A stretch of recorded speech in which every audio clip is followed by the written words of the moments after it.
again, friends, and you are my friends, and welcome to Sunday's Talking Town. Apologies on the late start. We were discussing the boxing. Certainly wasn't discussing yesterday's 4-0. I think Radio 2 called it a thumping on their news report, and it was a little bit of a thumping. We're here to discuss it. So please, if you're watching live, get active in our live comment box. We'll try and get as many comments on the show and feed the conversation around where you guys and girls want to take it. If you're watching on catch up, how's your Sunday been? Monday been? Tuesday been? Whenever you're watching it, FTA, comment for the algorithm. And don't forget, we are partnered with the East Anglian Air Ambulance Lottery. Support the life-saving work of the East Anglian Air Ambulance by playing the EAAA Lottery.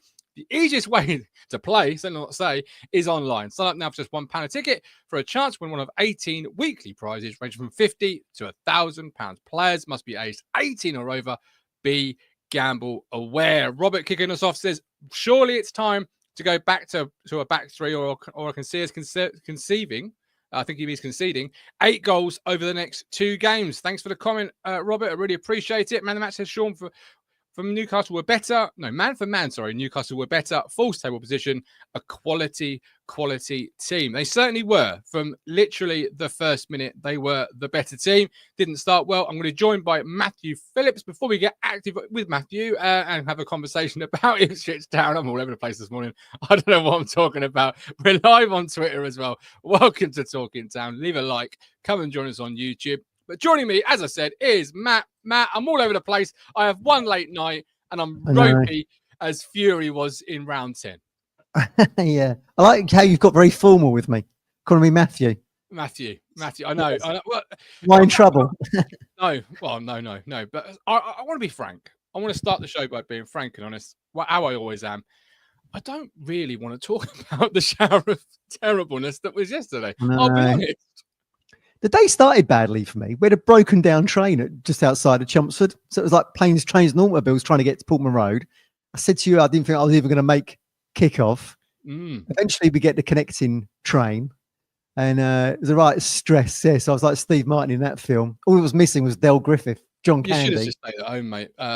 We sprinted in the rain from the station down to Portman Road. Got in there about 2 minutes before the game started, just as we were coming out. And of course, then we've one down within 30 seconds, haven't we? You know what I mean? Yeah. So, Sean says, need to play 3 in the middle of the park. Tonoli was played in his armchair. He was a great player. So, I was really impressed with yesterday was Bruno. I thought Bruno was absolutely class. Yeah. Really class. Good hair, too. Yeah, they're a quality side. And we said after the show yesterday, didn't we? And in the lead up to it, really. They'd only won 2 away games all season. I mean, they've looked really kind of formidable against Leicester, for example, at St James's, and pumped some 4-0, didn't they? And then they stick another 4 past us. But yeah, I do agree they're in a false position. We said it yesterday, sitting around mid-table, 2 away wins all season up until yesterday at Wolves and Forest. And it felt to me like we could do something. We've got the win at Wolves. We've got some momentum going into it. And then, as we alluded to yesterday, architects of our own downfall, straight from the kickoff. Yeah. Our kickoff, we kick the ball out for a throw. He comes back into play. That Shah sends it long to Murphy. Ball it down the right side. Ball in. They score. And, you know, if you look at the last 4 home games, United, Palace, Bournemouth yesterday, in 2 of them, we've conceded inside 90 seconds. In 2 of those games, down the same flank. And, you know, I don't understand the mindset. You can do that in 50% of your last 4 games. In exactly the same positions. All right, Diallo, when he ran at the defence, didn't he, in the United game? This was a long ball over. But from kickoff, Leif Davis is down by the bleeding corner flag almost. Yeah. We're not helping ourselves. That's not McKenna to me. I mean, I keep drumming his in because you can't have a go at McKenna. The new Ipswich Town fan base that's come on board since the back-to-back promotions. You can't say anything about him. He sets that team up from kickoff. Why Leif is down by their box, I've got no idea. And we're exposed and we're 1 down. And given that we've now conceded almost, how many games we've done? 17? We've conceded 32, 33, 34 goals. So that's 2 a game. This team can't even get bleeding 2 shots on target in a game, let alone score 3 goals to come back. Liam said just wasn't good enough yesterday. Knew we'd have some games like this, but a bit disappointed with that performance. We know we're better than that. That's why it's frustrating for Liam. Appreciate the comment, Liam. Thanks for leaving it. Please do leave many more as we discuss yesterday's game. And you're right, the start was terrible. I mean, technically it's a set piece, right? A kickoff. So, Mr. Hudson again, your card's been marked. You know me, Mr. Hudson, Matt. We've had a long-standing thing on this channel about that. But look, it was a terrible start. And you are right. It is down our left. We have said for several weeks we do start slowly, both in first and second half minutes. We always often come out the dressing room a little bit slower. But that's how we play, isn't it? Leaf aggressively pressing. And I think Newcastle yesterday would have perhaps looked at that 1v1 matchup that you're often left with Burgess and Murphy. And that's not where we want to be as a team, because Burgess is a good defender, played really well. But what's the one thing he's lacking, Matt? Pace. And you don't want Murphy and Burgess 1v1 very often. So inside the first minute, you've got it straight away. I thought it was offside live. I was going blue murder. Really close. Offside. Yeah, really close. It was onside as determined by the ruler. Literally a ruler. Let's get it out on the screen, literally. Yeah. But from there, it's uphill. No, scrap that. An uphill battle turns into a mountain at 1-0 down inside a minute. It's ridiculous. Our own fault, though. Why is Davis aggressively pressing from the kickoff against Newcastle? I just don't get it. Explain. It's illogical to me. Well, that's how we play. That's how we played since League One. That's the Ipswich Town blueprint. Lee Davis is your left wing back. He's an aggressive presser. We look to win the ball back high. You have to then obviously recover from that. And McKenna yesterday after the game said we did, and we had some moments in phases of the game where we had chances. Did you see that? Because I felt we were very tepid. Now I know we're missing the lap up front, and that's always going to be a big struggle. But I just thought we were bang off it in a lot of areas and got shown up for it. And you can't be at 80, 70, 60% in this division. You've got to be at 100%, as they've said after the game themselves. Yeah, but you're not helping yourself from the kickoff, are you? No. Because you're exposing the defence by just aggressively pressing like that. I just don't understand it. And we missed Delap massively. I mean, where would we be if Delap hadn't even is probably playing above himself a little bit? Where would we even be without that? Do you know what I mean? And he was a noticeable absentee yesterday. I mean, look, I hate all this talk, the false nine, all this kind of Guardiola stuff, but they were rotating the three around, weren't they? Smodic, Samari, Chaplin, and we missed the physicality up there. Well, I mean, look at the physicality that was in Newcastle's defence. What's that? Dan Burns, 6'7"? Yeah, but we never threatened to get in behind him. That was my big issue in that first half. We never once, and Newcastle were well aware. We never threatened to get in behind. We never tried to stretch them, and they could just literally camp themselves on the centre circle and play as high as they wanted because they knew there was no threat in behind. You call it 1-0 within a minute. Yeah, but you've got to still threat. Like, so when Ali came on, and people are going to say Newcastle game was over. They were consolidating. Oh, yeah, fair play. Right. But at least you had a little bit of a threat in behind. They couldn't play as high.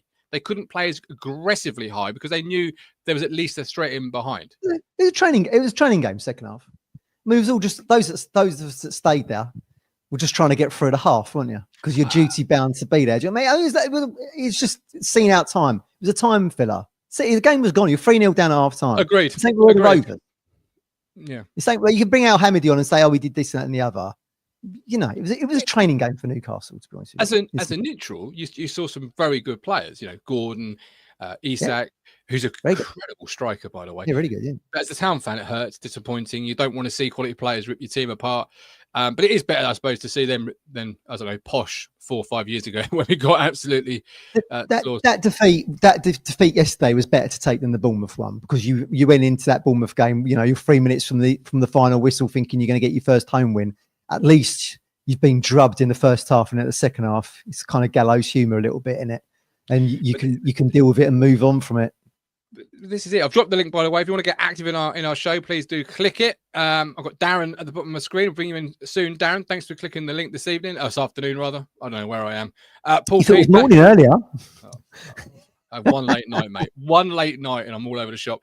Paul Davis, that far forward, worked in the lower leagues, but not in the Premier League. This again comes back to the tactics, and then you can't criticise McKenna. You can't criticise masterclass Mark Ashton, who delivered the window that left us with Smodics up front yesterday. You can't, you can't criticise too much, but then maybe tactically you do have to start looking at what we're presenting and giving. Because yesterday, I said on the post game show, Matt, I wasn't sure what our actual game plan was minus Liam Delap, because one minute we're going long to Amari Hutchinson, Connor Chaplin, and Sammy Smodics, known for their height and physicality. Then we're playing short, And of course, got the third goal, but we're playing short and playing ourselves into trouble because, again, there's no real outlet ball in behind. Yes. I wasn't quite sure what the game plan coming in with Schmolix up front was. It seemed to be a case of take the lap out, put Schmolix in, and we'll just do as we do. Yeah, I mean, whatever game plan they had's gone out the window. Everything McKenna would have said to them in the dressing room, in leading up to the game, has gone out the window within 20.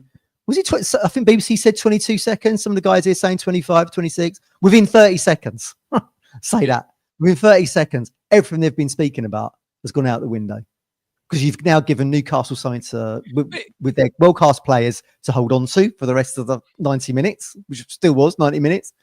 And you're right. I don't know what it was. I don't know what the tactics were. Certainly, we don't cut our cloth accordingly, do we? I mean, are we going to see this in the Arsenal game? Are we actually going to get on the front foot and start attacking Arsenal? Or are we going to do what Everton did and who got a 0-0 there, barely crossed the halfway line, 2 corners in the game. I think they had 2 shots, barely do anything. Sean Dyche football. He knows what to do to take a point away from the Emirates. Town ain't going to do that. We'll probably go hell for leather and get on the front foot against them, which is just ludicrous to me. Yeah, but and we'll get drubbed. We're going to get drubbed. The opposite, Matt, is going defensively, and we can't defend. Well, we don't. Literally, look at those goals. Every one of them is the problem. We're too offensive, and this is probably the weakness of McKenna, isn't it? He's too. And what did Henry Winter say to us in the summer? If you saw that other interview show with him, Vincent Kompany came in with Burnley, really good team. We saw them in the FA Cup. Thought they were great. We want to be like them. They go into the Premier League.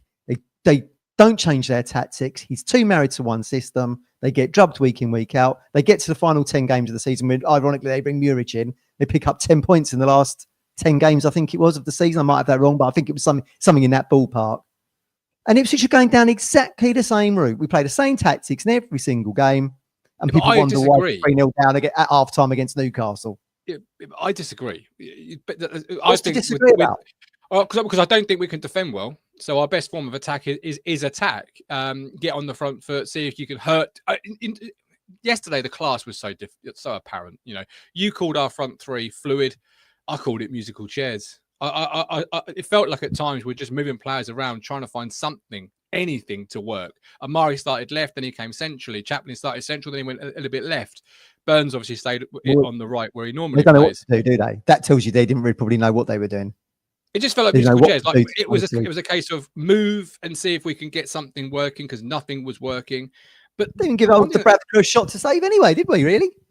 No. The one thing that stood out, though, let's be honest, is the quality. And you expect it. They're a Champions League team 2 years ago. They're an established Premier League team. They've got some absolutely phenomenal players that go to European Championships, World Cups, etc.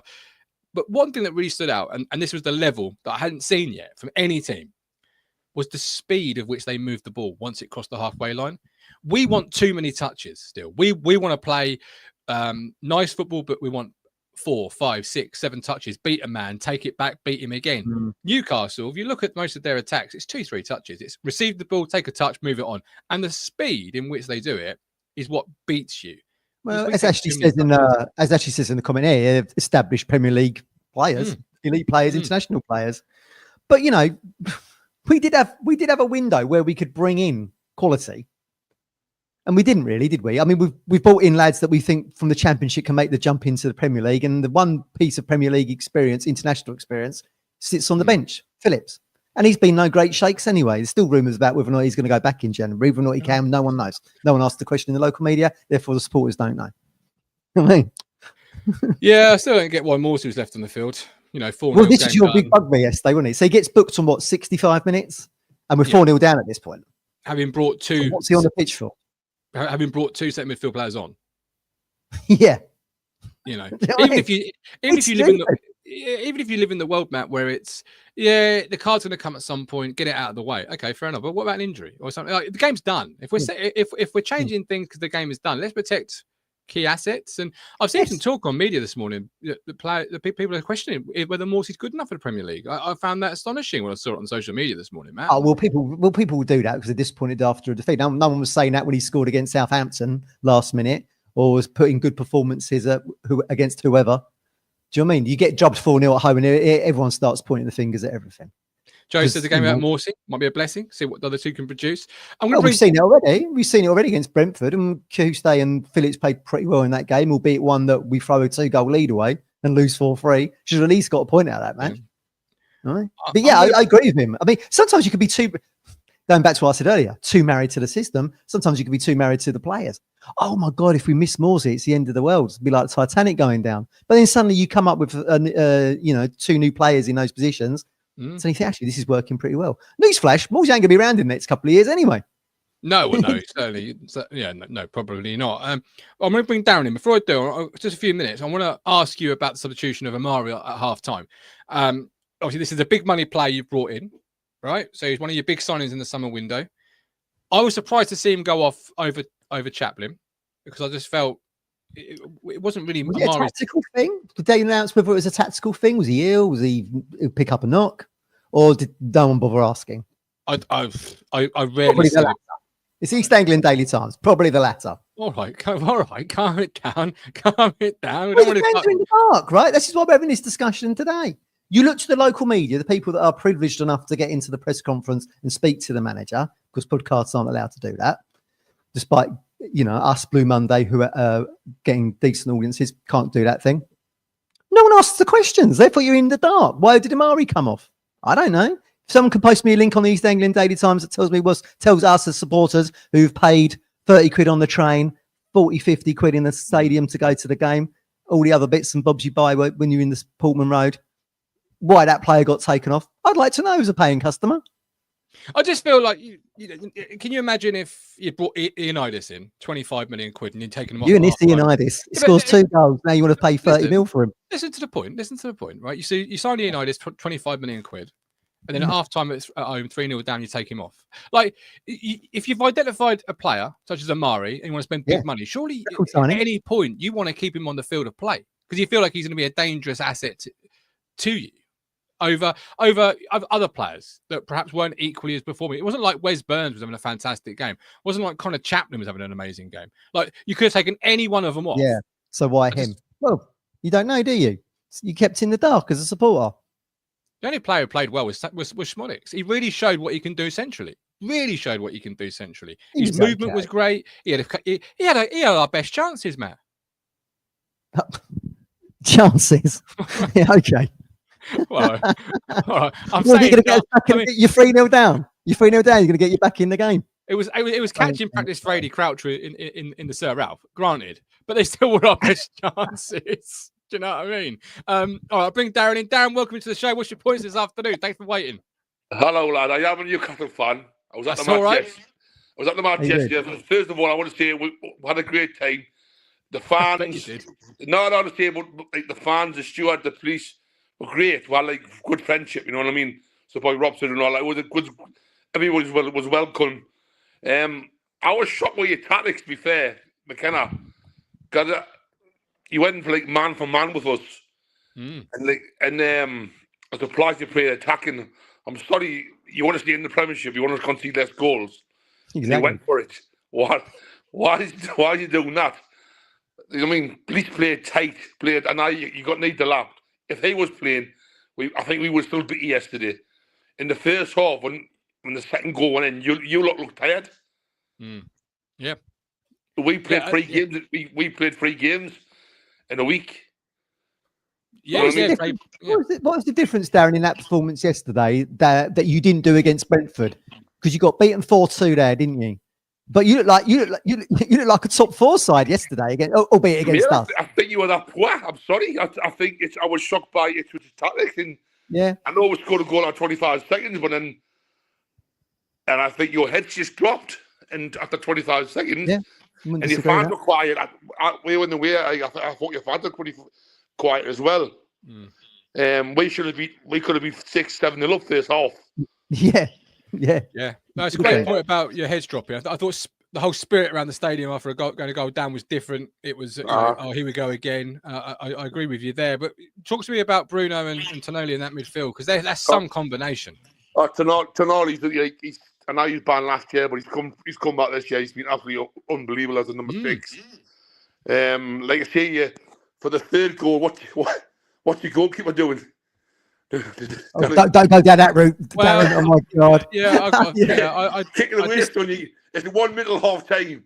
Kicking away, them mess about with it in your own box. No. 100%. This is why it's refreshing for you to be on the show here, Darren, because you got in certain Ipswich players you can't say anything about, or our manager. You can't criticise his tactics or anything like that. So it's refreshing you come on. Newcastle has been doing that all bleeding season, and McKenna insists on playing him because he paid nearly 10 million for him. Even like Isak's second goal, he went down too easy. Maybe. Yeah, no, the third goal, you mean? He does commit rather easily on that one. Yeah. Yeah, it was. Yeah, that was. That's how your third goal. He goes down far too easy. Right. That was almost like a training ground exercise. I passed it into you. You've got to score. I'm going to fall down. Darren, before I let you go, I really appreciate you coming on. It's great to have an away fan. Brilliant. What's the expectation for Newcastle now? You got the win, obviously, yesterday, 4-0. What's the expectation this season for you lot? I think, me personally, I'm a realistic person. I say top 7, 8. I'll be happy with that. I hope you guys do stay up, but after that performance yesterday, boys, I'm sorry. It's going to be a long, hard season. I like Ipswich. I had a great time down there. I met some good fans down there. I kind of felt the day yesterday where I had a good time. Everybody's just Bobby Robson and all that, walked around the ground, talked to everybody. It's just like, I thought it'd be a bit more hard than what it was, and it was a walk in the park, to be fair. I'm sorry, but no, that's fine. It was. It was. Yeah. It wasn't. I felt like you like it was like a boxing match. You waved the white flag straight away. Yeah. I agree that. I just couldn't. McKenna. I like young McKenna, but is he? I think he's. Will you have to go down to come back, or to be better? Maybe. As a manager, like I say, because I just think his tactics yesterday was. It baffled me yesterday. I couldn't believe it. Why is he going man for man with a good team? And to me, yesterday, he showed any respect. Yes, you beat Wolves last week, 2-1. Wolves were a poor team. You beat them fair dues. You should be on a high, and you won. And I don't know. It's just when you can't see the third goal, your head's just dropping. And realistically, we could have won that 10 out yesterday. Yeah, it was too easy for Newcastle. I know you had a couple of chances, but that was just gifted chances. I think we're still tight. Do you know what I mean? But I enjoyed the day, lads. But I hope you stay as well. But after that performance, it's gonna get worse before it gets next. You got. I was looking to see you got Arsenal, then you got Chelsea, haven't you? Yeah. Nice and easy. Nice and easy. Don't go man. Just don't go man for man. Whatever you do. Yeah, absolutely. Darren, appreciate you coming on. Really do. Nice to see you. Welcome back anytime. You truly are. Got some comments. We've got Joe who says, I think you'll like this one, Matt. This is just for you. Let me find it. I had it a second ago. Right. It was about the media. Good old Joe Pearson says, are you ready, Matthew? A monopoly on media access can be a worry as it creates an echo chamber for the football club to not know what the general consensus is. Did you write that yourself, Matthew Phillips? Is that you? Really? Are you Joe? You and me watch NFL. We watch Major League Baseball, where it's pure transparency. You even know who's injured, don't you? You get the injured list and all that kind of thing in those sports. You know exactly what's going on. The media go into the dressing room. They ask all the questions. You know why that was done tactically. You're in the dark, Ipswich. Whether or not Ipswich have told the local media, this could be. I'm just thinking it out loud here. Don't ask questions about X, Y, and Z to not expose McKenna to those questions and having to give those answers. That could be a thing. Don't know what's going on behind the scenes. But certainly, you don't get the answers to those questions that we've all got. Hence, we debate it on here as an independent platform. You're not going to get full transparency. I disagree with that. I think I just think they don't have the same line of questioning as you do. Everyone sees it differently, and it's there's no paint by numbers in questions. It's what you want to get out of the interviewee. It's what you want to get printed or aired. It's all these different things that I disagree with you.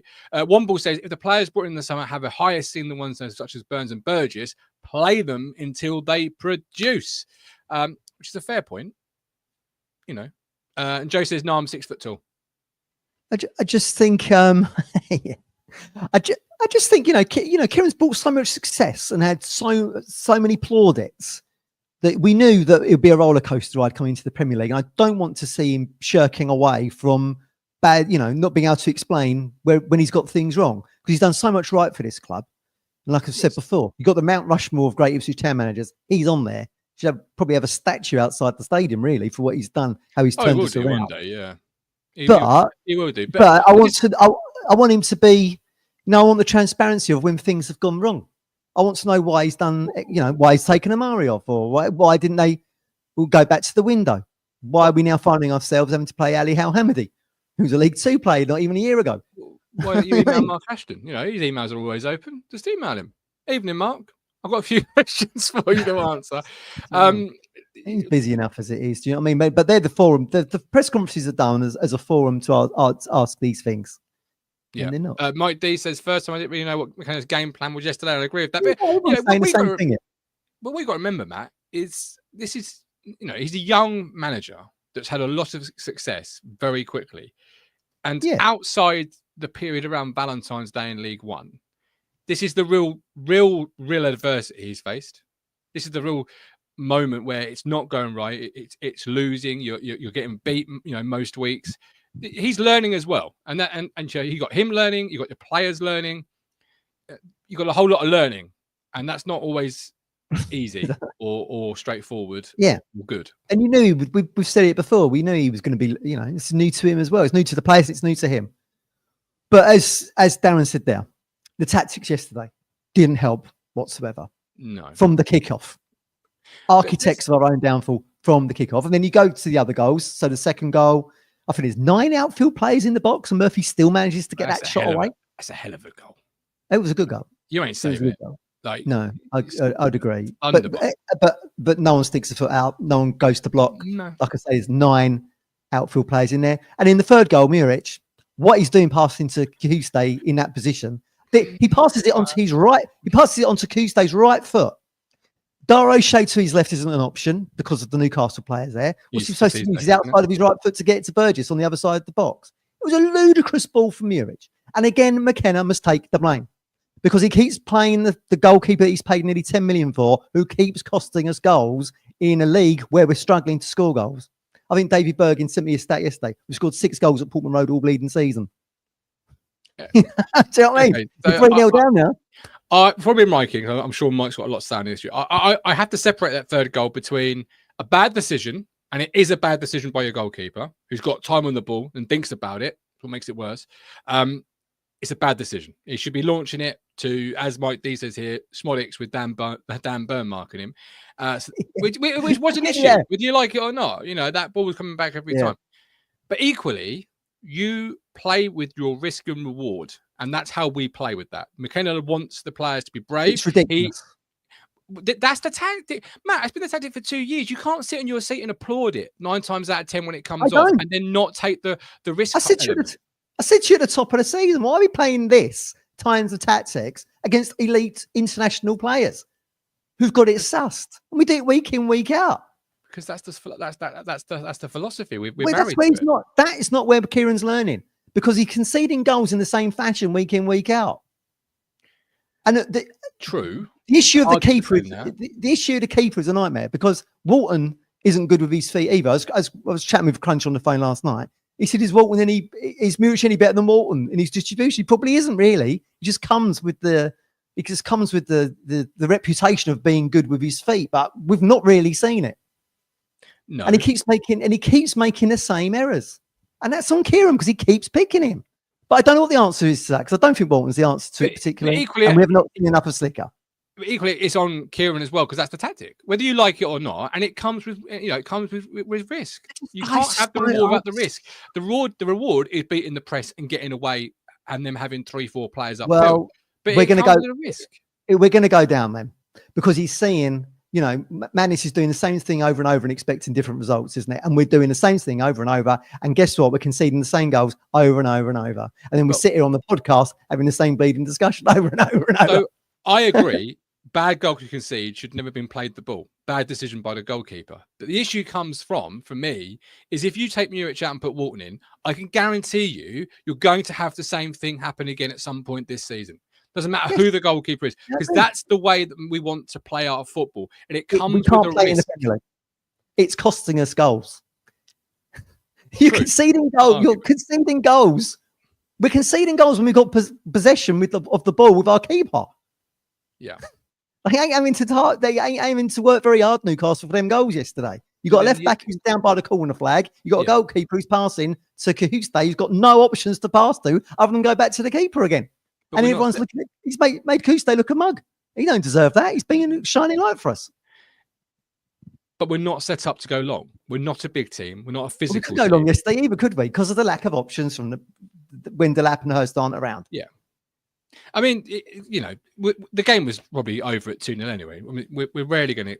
I didn't feel yesterday at 2-0 down. We've got 2 goals in this. We're going to come back in this. And it may have changed. You may have had a spark in the game. Got 2 shots in us. They don't 2 goals.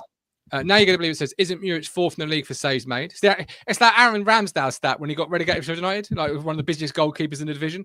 That's expected. That's the territory. Exactly. Teams that are down in the bottom 3 are always going to have keepers leading those stats because they're facing the most shots because you're conceding the most chances. Yeah. Alex Steele says it's just on McKenna this one. No game plan whatsoever. Launching it up to Smolix against Dan Burnwell, who's a foot taller than him. Doesn't take a genius to do the math. Mike D says, question for Gov. Would you boys be looking at a keeper in January to bring in? This is a real... I'm going to bring Mike in a second. Sorry, Mike. This is a real tough situation because the club has spent a lot of money on a goalkeeper. That they've gone... That's why they keep paying him. They've gone justification of the fee. Spent a lot of money. They've gone in partnership with a data agency. So it's a big thing. Like this was a big thing, wasn't it, when they signed him? They've gone. Well, that's nonsense to me. I hate that partnership with a data agency. Why? Give me a break. Go and scout the player. See if he's going to fit into the system. I'm sure they did that as well. We're not privy to This is the problem we got now, Martin, and we discussed this the other day, isn't it? There's too many number nerds in football. Which is why they used to go into accountancy. And now they've just worked out that data and numbers can be applied into football with the XG and all that. Dinosaur. You're such a dinosaur. Get with I'm not a dinosaur at all. I'm not a dinosaur at all. But if you're making decisions based on a spreadsheet on about how a keeper is going to perform in a game that has so many variables, as you saw yesterday, and mistakes that are made, spreadsheet can't tell you that. Okay. So back to the question. The issue is, I feel, and this might be a more traditional view of a goalkeeper, might be a more dinosaur view, whatever term you want to put onto it. Once you drop your goalkeeper, it's a hell of a long way back. Well, I don't agree with that either because, as we said before, Brighton last season or the season before, under De Zerbi, changed their keeper 17 times because they was in European football. So they were rotating their keeper around. I just think you calling me a dinosaur there. Right? I just think that's just like old school thinking that. I mean, they are training with the same players, the same defence day in, day out. No, I agree, but I just feel like sticking someone else they've never met before. I agree, but I feel like modern football, with all its data and sports science, etc., hasn't caught up yet or hasn't released itself from that view of a goalkeeper is in the sticks for the whole season, and it feels like the moment you drop him, it's a huge thing. It becomes, people start saying, oh, has he lost confidence in the goalkeeper? Has he done this? Has he done that? And it's a long way back. This is a guy that spent big money on.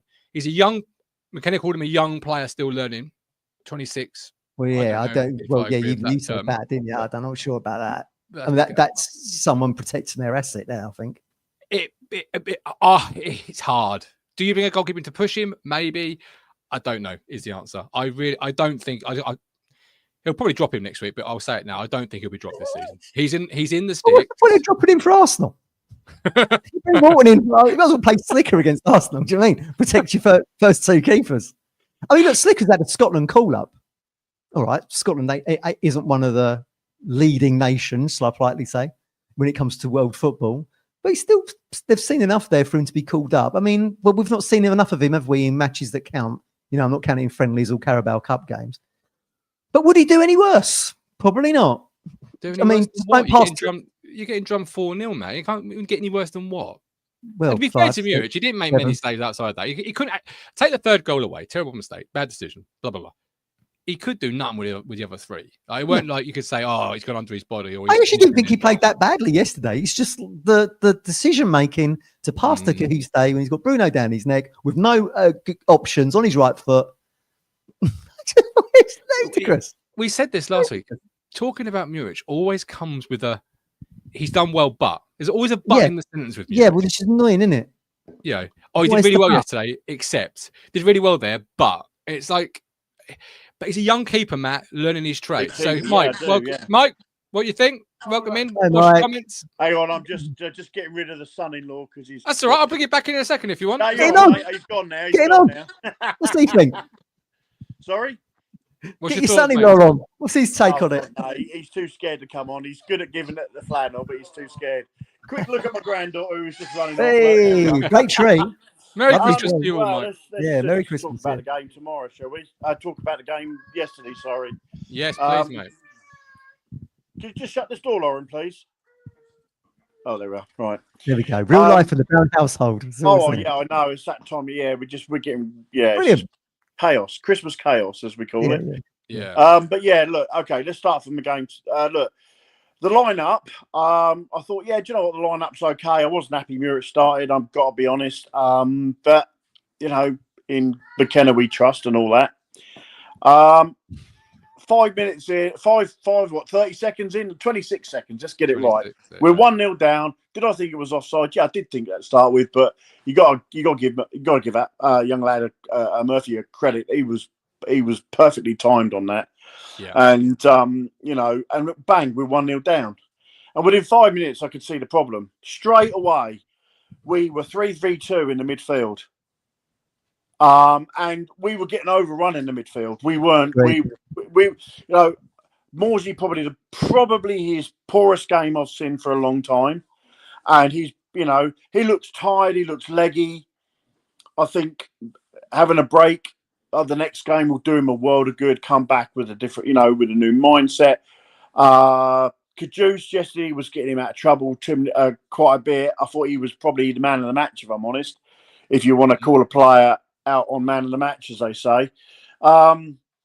But my issue is that we continue to we have a style of play, and I get that, right? But we've spent over £100 million this transfer window, and there's only 3 players that would probably get into a Premier League side. Who are they? Yeah, Delac would be one of them. Davis would be another, and probably Cajuice, and maybe Hutchinson. 4 players. I think The rest of the signings, in hindsight, haven't been that great. Jack Clark, headless chicken, runs with his head down. Not been impressed by him at all. Jacob Greaves, any better than Burgess? No, Burgess has been brilliant this season again. O'Shea improved. Muric, poor signing. Do you know what I mean? We've got Townsend and Johnson on the bench. Smodics, Mike, what do you think of Smodics? Smodics, is he not a Premier League player for you? Smodics, I think Smodics is a very good top end Championship player. Very, you know, I mean, top end Championship player. Is he Premier League quality? It's one of those, isn't it? Yes, he is. No, I don't necessarily agree. No, I'm sorry, but it's about opinions. I'm not overly sure. Look, he's certainly a player that we needed to sign, and I certainly would have signed him. No two ways about it. But we've signed too many players that are on maybes and could be's and should be's. Yeah. And they haven't stepped up to the plate. And I know that it's like our first season in the Premier League and everything, and people harp on, oh, this team was playing in League One 2 years ago. Well, there's many teams that have done. There's 3 teams that have done back-to-back promotions, and you know, they all had the similar players and stuff and did quite well. So let's stop that rubbish for a start, because that's irrelevant. I think one of our biggest problems is we haven't had a settled side for a while. We keep moving Hutchinson around to suit. And I've always said that Hutchinson does his best work on that right-hand side. I've always said Hutchinson for Burns, Burns for Hutchinson. People getting on Burns' case 2 or 3 times yesterday, put lovely balls across that 6-yard box. Who was there to knock it in the back? Yeah, exactly. They weren't. No one was there. You're asking players to put balls in the box, and there's no one there to do it. No one there busting the gut to put that ball in the back of the net. And you know, and then people blame Burns for putting the ball across. I mean, come on. And I know that we have a certain, you know, this risk and reward where Muric is concerned. You know, he'll make 2 or 3 passes right, but then he'll always come up with this. I watched some Coventry when he was Man City, got loaned to Coventry. I was watching some footage there. He was doing exactly the same horrendous stuff there. But Burnley got dropped for doing similar mistakes, and now he's at Ipswich, causing us more problems. And McKenna's sticking with him. Look, I love McKenna, right? But is there a question that you have to ask? Because McKenna taking us right now as far as he can. No. I'm asking the question. I'm not saying I believe that, but there has been asked my way. People have asked me, has he taken it? Other fans from other clubs have said, has McKenna taken us as far as he can? They're wrong. I don't think so. I think we've got the January window. Let's see where we are at the end of the season. We will know. For me, he keeps his job. You know, anybody wanting him sacked now, you just don't. That's ridiculous. I wouldn't get rid of McKenna. But wasn't aware it was a question. You've got to question his tactics of late. You've also got to question his, his player choices. Okay, so we win at Wolves. Everybody thinks we're going to stay up. Yeah. You know what I mean? We win at Wolves. Everybody thinks we're going to stay up. The reality is, we had Harry Clark against probably one of the best left wing backs in the English wing backs in the country. Don't worry, Cole Palmer's up in 2 games' time. Don't worry about it. Oh, I don't even want to think about that. I really do. I mean, can you imagine Cole Palmer up against us lot? Oh my days. And then Saka and it's just bare thinking about. My issue is I just think we need to play. So I think we need to look. I've said that maybe this year, and I think Crunchy was the same. We need to maybe change the formation to a 4-4-3 rather than a 4-2-3-1 because yesterday 4-3-3 would have suited us against a little bit better against Newcastle. Yeah. We were losing 2-0, and I know the first goal we have a great habit this season of leaking a goal quite early. The second goal, it was hit with it. Yeah, just second goal. You go in at 2-0. You think, do you know what? Come out, guns blazing, maybe get a goal back, and then the game may change. We might get a draw out of it, whatever. But to do a hospital pass like that and put us 3-0 down at half time, that was it. I was so angry. I didn't even bother watching the second half because I just couldn't. I couldn't bring myself to. I was so annoyed. And then I could see that we'd done these substitutes, Amari off at half time and stuff like that. Look, I felt Morsey needed to come off. It's not his fault. I think he's been brilliant this season. But he looks absolutely knackered. And I just feel that there's, this Muric situation's got to change. For me, Watton's got to come back in. He really has. Because if not, we're just going to end up costing us these silly mistakes all the time. And it's just not right because as if I go to a restaurant and the restaurants keep making the same mistakes, I'm not going to keep going back to that. No. Exactly, yeah. You just come on, look. We are playing. I know we get this all the time. Oh, we're playing up against a really top class, brilliant teams and stuff like that. We rolled over Spurs.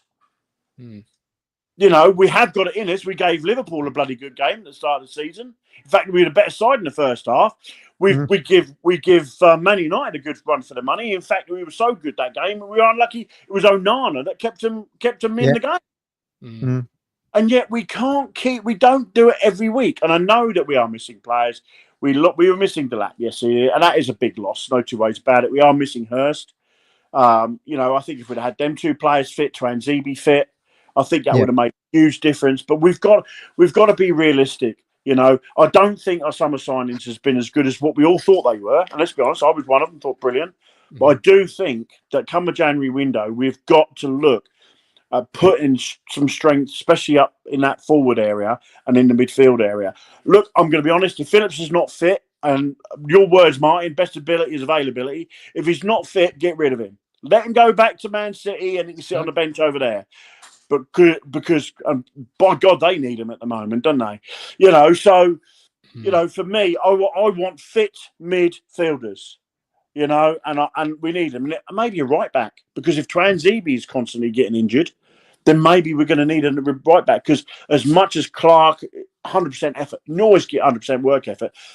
With Clark, he's there's a massive jump between what he was doing in the Championship and what he's doing in the Premier League. It's a big gap. And it's tough and it's hard. Every Town fan is probably feeling it today. I'm one of them. I will always ask her tough questions. I'll always say it as it is. But, all we can say is let's look forward to Arsenal. Absolutely. Mike, we appreciate you coming on the show as always. Adja. Merry Christmas to you, my friend. Look Merry after Christmas, yourself. Mike. All good one. the best. Matt, before we close the show up, anybody else welcome, click the link. If I said to you, who was the best Championship number 9 last year, or number 10 last year? Who was the best championship number 10? Well, it was probably Smodix, wasn't it? Right. Who was the best championship left winger last year, or one of the best championship left wingers last year? Probably going to say Jack Clark, right? Jack Clark. Who was one of the best right wingers last year? Probably Amari Hutchinson. Why am I yet to see these 3 players in those 3 positions? What you've brought the players in for money. You spent money. You've seen that what they bring to the table. Why am I yet to see this? I do feel like with Smodix, he did play a lot on that left side and cuts in for Blackburn. He did, and played centrally for them as well. But I don't know. Look, we don't want it to be too negative, this, do we? As we said on the post-match one yesterday, I do feel like if we can finish above Leicester, we can stay in this division. Because I think it's going to be Southampton and Wolves will go down, and one of Ipswich and Leicester. Great logic there, mate. That's bleeding obvious. You've stated the bleeding obvious, but we'll go with it. But if Leicester's obviously going to beat Wolves today, they'll be 5 points clear of us. Fortunately, they don't win every week. That still seems quite a big mountain for Ipswich to have to scale, doesn't it? 5 points at the moment. We've only got what we got at the moment, 12 from 17. I mean, that tells you everything, doesn't it? Really, realistically, people actually think Ipswich are going to get double the amount of points they've got in the first half of the season in the second half in order to stay up. It's going to be unlikely, I think. But we've seen low totals. Clubs get low totals at start last season. Forest was one of them with 32. And the fact that Ipswich and Leicester lose or draw more often than not than win gives us a chance to maybe catch them. But it's going to be it's going to be a difficult one. And it's a very interesting point Mike makes about McKenna there, because you've seen in this past week Wolves and Southampton give managers the sack and bring two new faces in. Whereupon Kieran pretty much has a job for life. With that comes an element of comfort zone. Doesn't quite keep you on your toes enough. Will I ever see Neil Warnock in an Ipswich Town dugout? The words sack, replacement, need a change, and McKenna don't belong in the same sentence ever. He could lose every game for a season. He's not like. Yeah. No. Oh, we've said that before, haven't we? We could lose every game this season. He'd still be the guy you want to spear. Right? Yeah, he'd still be the guy you want to spear. One season doesn't make you a bad manager. Like, he's getting it tactically wrong on occasions. Naive is a word I'd probably use. He's not bad. He's not. No, you're right. It doesn't make you a bad manager. He's, because we've gone through the divisions lightning quick. It's probably. It's like you've always said, if we move too fast for the development of Humphreys and like to get into the Ipswich Town team, and probably we've gone further than the development of McKenna, really, and he's out of his depth. Like we said, like when he played Palace against Glasgow. These won European trophy 2 years ago. Yeah, this ain't Forest Green Rovers anymore, is it? It's a different element he's having to learn as a manager, because it's really difficult to keep going in, I imagine, after a defeat on defeat, and keep the same message. Don't worry, lads, it will come. Keep doing this, it will come. Because obviously after a while, the players start to think, we're just not good. It ain't going to happen. It ain't going to happen. The message of positivity starts to get further and further sort of watered down the more defeats you stack up. And he's never had that at any point in his managerial career. So obviously this is his first football club, and he's had relatively success straight off the bat. Don't wait very much. So he's having to learn, how to all of these different options. And I disagree with any notion of replacements, etc. And I know it's not people being serious, just floating the conversation. Well, I think the Southampton's sacking of Russell Martin is ludicrous, because they've got this guy Juric from I think is his name, from Roma. Even though good there anyway, they might as well just get Russell Martin. Russell Martin is the kind of manager they would need if they go. I think they'll go down to bring them back again. Possibly. Yeah, I just think it's ludicrous. Kieran McKenna, if Ipswich to go down, would be the manager you want to try and bring you back up again. He's done it once already. You'd want Danny Roll from Wednesday. We like Danny Roll, don't we? I mean, look, he was tactically naive against us. 6-0 when the Sheffield Wednesday rocked in.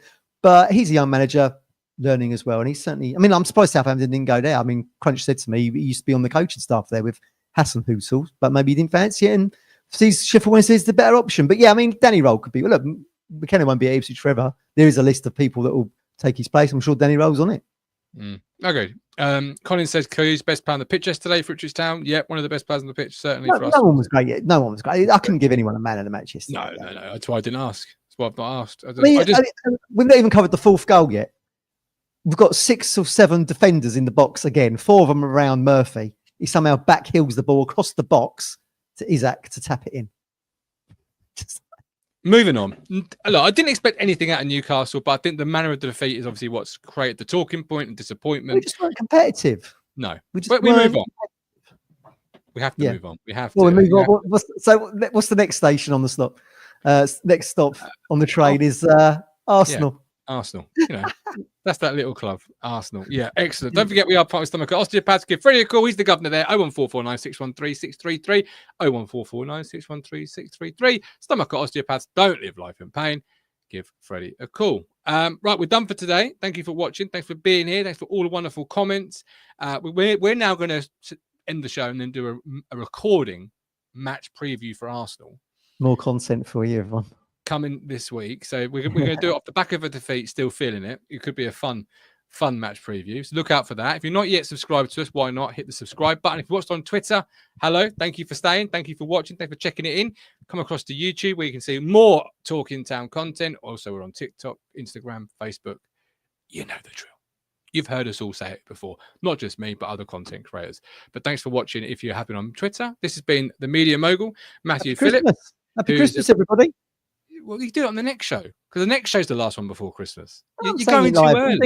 I'm saying it live now. You're going too early. You're going too People might early. not watch the Arsenal one. They're too disappointed. Yeah, well, they're better because I'm going to announce a winner of the Survivor League in the next one. Oh, we've actually got there. We've got a winner. And that's Oh coming my up God. next. So thanks for watching. Have a great Sunday afternoon. All the best to you and yours this Christmas. With love, with care.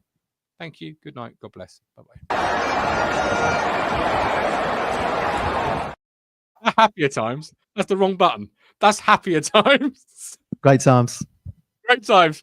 Just keep hold of them. You make me smile when I think of you.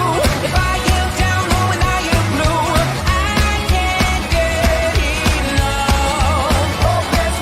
You make me happy, I feel so fine. Oh, how I wish that you were mine. I can't get enough. Hopeless lover. I woke up all soaked in sweat, weird chills running down my neck. I thought went crazy from just the thought of you. A long blonde hair.